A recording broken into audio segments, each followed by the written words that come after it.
Hi everyone, I'm citizen spokeswoman Ruth Wasserman Lande. It is July 21st, 2024. This is the live daily briefing of the Israeli Citizen Spokesperson's Office. We are live on Instagram, on X, on YouTube, and on LinkedIn, and available afterwards wherever you get your podcasts. Please start submitting your questions in the chat and like and subscribe to help us reach a wider audience. Today is day 289 of the October 7th war and the Hamas hostage crisis. 220.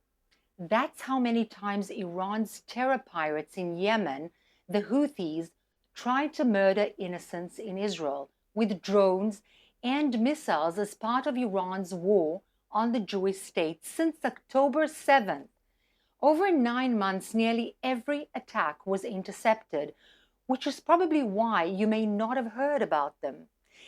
If they hadn't been stopped, the Houthis might have murdered hundreds, even thousands of innocents in Israel. A second October 7th massacre. On Thursday night, an Iran-made drone got through. It narrowly missed the US Embassy Annex and exploded right into a residential apartment block in central Tel Aviv. The Houthis proudly took credit for murdering an innocent man in bed and attempting to murder his neighbors in their beds. On Saturday, the Houthis found out they cannot murder an Israeli and simply get away from it. After 9 months of restraint in the face of unrelenting Houthi attacks, Israel reached out and touched them. In the aptly named Operation Long Arm, Israel's military struck a key Houthi base in Yemen nearly 2,000 kilometers, that is 1,200 miles from Israel's borders. The fire in Yemen is being watched across the Middle East. It sends a clear message to Israel's enemies. No one gets away with murdering our people. No one. Those attacks on Israel on 7 fronts since October 7th should not or should make everybody pay close attention. Israel seeks no conflict with Yemen, nor with Iraq, nor with Syria, nor with Lebanon. But if the Houthis, whose banner reads, "Death to Israel," curse upon the Jews, or Iran's other terror proxies continue their war on Israel, if they try to commit murder in our cities, we shall stop them. And we've previously mentioned, Iran and its proxies aren't only making war on Israel. The Houthis have attacked global shipping for months. Their banner also reads "Death to America." And they've many times tried to murder American naval personnel. Their attempts to blockade the Red Sea have diverted ships away from Egypt's Suez Canal. This not only raises global costs, but denies crucial income to the largest Arab country.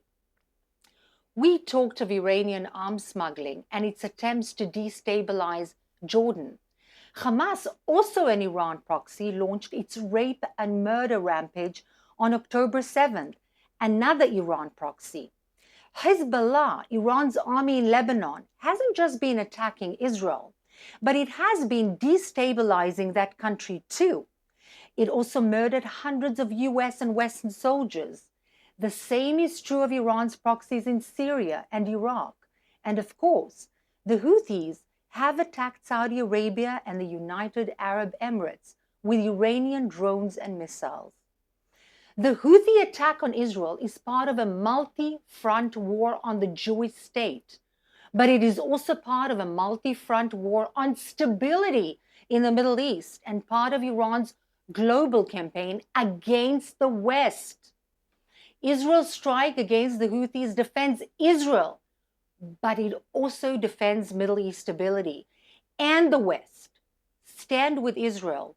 Stand for peace and stability. Now let's take some questions from our audience watching live on social media. Our first question today comes from Luca on YouTube Live, who asks, how did the Houthi drone manage to get into Tel Aviv? And is Tel Aviv safe? Well, as I have mentioned, Luca, actually there were many, many hundreds of attempts to target Israel, target the cities of Israel, and they were intercepted by Israel's technological means. So one of them missed. Actually, it's very, very interesting to note that countries like Yemen do very, very little to protect their own civilians and their own citizens. So when Israel finally, after intercepting approximately 200 of those attempted attacks, did something to actually throw a kind of a bomb onto Yemen, and people actually got hurt, and there was fire raving in Yemen, people did get hurt because the Yemenis do nothing to protect their own people. Likewise in Gaza. Israel, contrary to those countries, contrary to those regimes, does everything, puts a lot of money and budget on creating the mechanisms to protect their own civilians first and foremost. This is the most important thing for Israel, and that's why the world doesn't hear of all of the attempts, the attacks. By the way, many rockets that are being thrown from Gaza on a regular basis for over 2 decades. This is the issue that we need to note. And yes, one missed. We did not intercept one because no air defense system is actually completely 100% hermetic. But in most cases, in fact, in 99.9% of the cases, Israeli defense forces do intercept the attacks. Sarah, also from YouTube, asks, is there any news of a more active involvement against the Houthis by international forces in the Red Sea? So, Sarah, yes, I think that more and more countries are beginning to realize that this is a threat to international stability, international commerce. In fact, Egypt has been very badly financially and economically hurt by the fact that the Houthis have repeatedly hurt and targeted ships going via the Suez Canal, therefore hurting the economy of Egypt, that is the most important for its own stability. And this is something which should worry the entire region, not only Egypt itself, but everybody in our region and also the United States of America. Because a destabilized country with 110 million people, because of its economy, is something that will create havoc in the region, wars in the region, Iran taking over more territory in the region, and of course will have an influx of yet more immigrants into Europe, into the United States, and so on. So this is definitely something that should be worrying to the entire international arena. And yes, there had been attempts by Saudi Arabia and interceptions by Saudi Arabia, United Arab Emirates, and of course the United States of America against the Houthi attempts to destabilize the region. By the way, the Houthis are not only against Israel, but their very logo reads out death to America. And of course, we all know that they warred against Saudi Arabia and the United Arab Emirates. So this is something that is not an Israeli-Yemeni war, nor is the Hamas war with Israel in Gaza the entire scenario. This is just a small part of a grand plan to take over the region first and then the world at large. The next question comes from Benny on Instagram, who asks, in relation to the retaliatory strike by Israel in Yemen, will Israel launch a similar attack on Hezbollah and Lebanon to send a message that enough is enough? This is a very important question, and I'd like to stress first and foremost that Israel seeks no war. It has no warring intention either with the Lebanese in Lebanon, nor with the Yemenis in Yemen, nor with the Palestinian people, nor with anyone. But because these proxies of Iran are actually targeting Israeli civilians on a daily, weekly, monthly, annual basis for years and years. Depends on whom. The Palestinians have been doing this for years. The Hezbollah in Lebanon has been doing this for years, and so on and so forth. Because this is happening, there is a red line. Am I going to tell you right now what is the red line and tell the Hezbollah when they're going to be hard hit so that they will know ahead of time? No. But there is a red line because Israel will not allow its sovereignty to be hurt, nor will it allow the security of its own civilians to be hurt. And even if one person was killed by the Yemenis, as we saw happened in Tel Aviv, 2,000 kilometers did not make a difference, and Israel retaliated. When it shall retaliate in Lebanon, if the Hezbollah continues, the Hezbollah and the Lebanese shall find out. Joel on X asks, what does the ICJ ruling mean for Israel? Well, Joel, on the one hand, it means absolutely nothing because this is non-binding. There's no operative step that follows this kind of a ruling. And let's not forget who made that attempt to rule against Israel. South Africa. South Africa, where rape is number one in the entire universe, where crime is one of the highest in the entire international arena.